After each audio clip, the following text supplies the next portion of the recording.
Bienvenue, vous êtes au Musée des Beaux-Arts de Montréal et je voulais vous parler d'un programme spécialement pour vous que nous avons imaginé sur mesure pour nos amis et qui vous permettra de découvrir ou de redécouvrir vos trésors, vos joyaux, vos collections au travers des 5 pavillons du musée. J'ai fait un choix de mes coups de cœur au travers de cette collection extraordinaire et je vous invite à venir la découvrir grâce aux ateliers thématiques, grâce aux visites guidées, grâce aux parcours spécifiques que nous allons imaginer pour la première fois pour vous, donc afin que vous compreniez, que vous exploriez, que vous soyez encore plus à la rencontre de ces œuvres extraordinaires que nous conservons au Musée des Beaux-Arts de Montréal.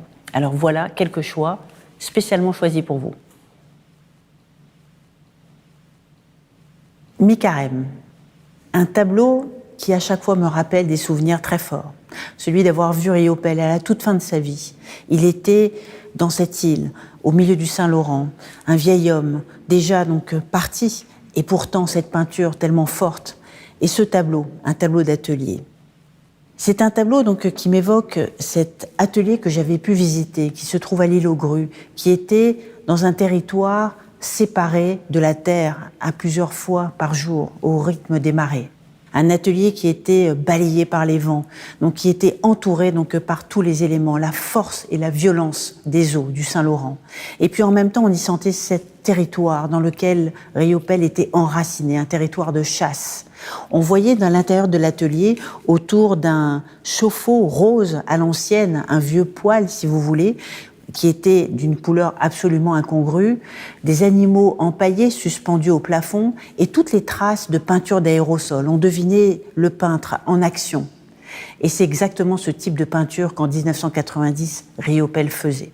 Un tableau où il utilisait des motifs en pochoir avec des bombes aérosols.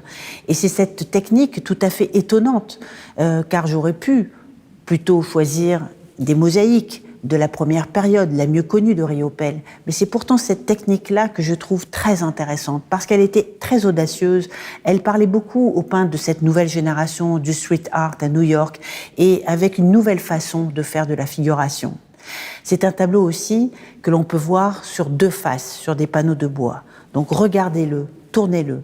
Et puis, un clin d'œil, si vous allez à l'épicerie, demandez le fromage Riopelle, parce que vous verrez, le tableau qui se trouve sur l'emballage, eh bien, c'est Mi-Carême. Donc il y a vraiment beaucoup de façons de savourer Riopelle.